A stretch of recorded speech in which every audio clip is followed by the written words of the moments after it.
Beralih ke informasi lainnya, saudara, puluhan bakal calon legislatif Partai Nasdem Kota Mataram mendaftar secara kolektif ke KPU Kota Mataram. Puluhan bakal calon anggota legislatif Partai Nasdem daftar secara kolektif ke KPU Kota Mataram yang diantar langsung oleh Ketua DPD Partai Nasdem Kota Mataram. Ketua DPD Partai Nasdem Kota Mataram lalu Fatahillah Prawira Negara menjelaskan pada pendaftaran ini sebanyak 40 bacalek yang tersebar di 6 daerah pemilihan, berkas yang diajukan dinyatakan lengkap dan pihaknya akan menunggu proses dan tahap selanjutnya. Selain itu, DPD Nasdem Kota Mataram dari proses pendaftaran maupun pencoblosan bahkan sampai mengawal suara kedepannya sudah sangat siap. Proses pendaftaran maupun besok pencoblosan bahkan sampai mengawal suara di kedepan kami sudah sangat-sangat siap. Setelah berkas yang dibawa DPD Partai Nasdem Kota Mataram dinyatakan diterima, dilakukan penandatanganan bersama berita acara penerimaan oleh Ketua KPU Kota Mataram dan pengurus DPD Partai Nasdem Kota Mataram. Dari Mataram, Romi Ardi, iNews melaporkan. Sementara itu, saudara, Ketua Harian Nasional DPP Perindo, Tuan Guru Bajang Muhammad Zainul Majdi mendukung calon pemimpin nasional yang melanjutkan kepemimpinan Presiden Joko Widodo pada pemilu 2024 nanti.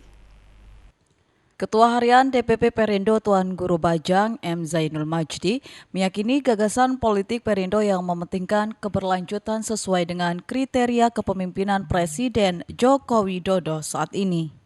Ketua Harian Partai Perindo ini juga menegaskan siap mendukung calon pemimpin nasional yang siap melanjutkan pembangunan yang sudah dilakukan Jokowi selama 10 tahun terakhir. Selain itu, TGB juga mengajak kader-kader untuk mendukung segala program pemerintah dengan memberikan respon positif dengan harapan dapat membawa kebaikan untuk bangsa. Perindo itu mengusung politik gagasan dan menjadikan kontinuitas atau keberlanjutan sebagai satu kriteria yang penting bagi kepemimpinan nasional setelah Pak Jokowi. Artinya Perindo mendukung calon pemimpin nasional yang siap melanjutkan pembangunan yang sudah dilakukan 10 tahun oleh Bapak Presiden Jokowi. Sementara itu, saat ini Perindo tengah fokus pada membangun kekompakan antar kader-kader yang ada, lantaran kekompakan dinilai menjadi kunci untuk mencapai tujuan yang dicita-citakan. Dari Lombok Tengah, Emma Widiawati, iNews melaporkan. Ya, pemirsa, Ketua Harian Nasional DPP Perindo, Tuan Guru Bajang Muhammad Zainul Majdi juga mendukung pembahasan tindak pidana perdagangan orang di KTT ASEAN 2023. Pasalnya, TPPO ini menjadi resolusi ASEAN karena penanganannya tidak bisa dilakukan oleh satu negara, melainkan harus melibatkan negara-negara ASEAN.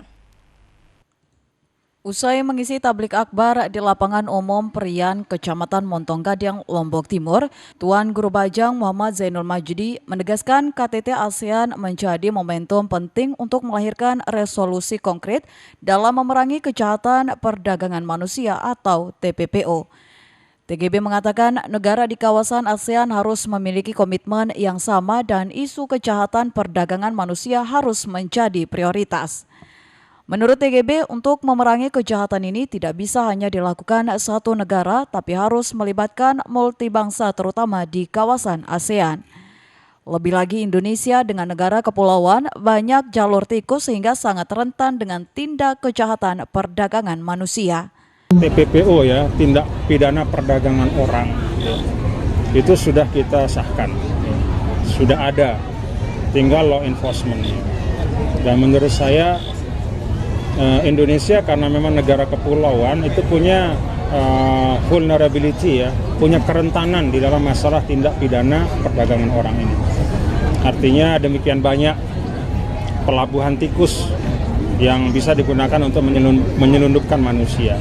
Konferensi tingkat tinggi ASEAN 2023 sendiri telah dibuka Presiden Joko Widodo di Labuhan Bajo, Nusa Tenggara Timur. KTT ASEAN ini membahas sejumlah isu termasuk diantaranya isu kejahatan perdagangan manusia. Dari Lombok Timur, Ramli Nurawang, iNews melaporkan. Ya, pemirsa, kami hadirkan informasi lainnya setelah jeda berikut ini. Tetaplah bersama kami.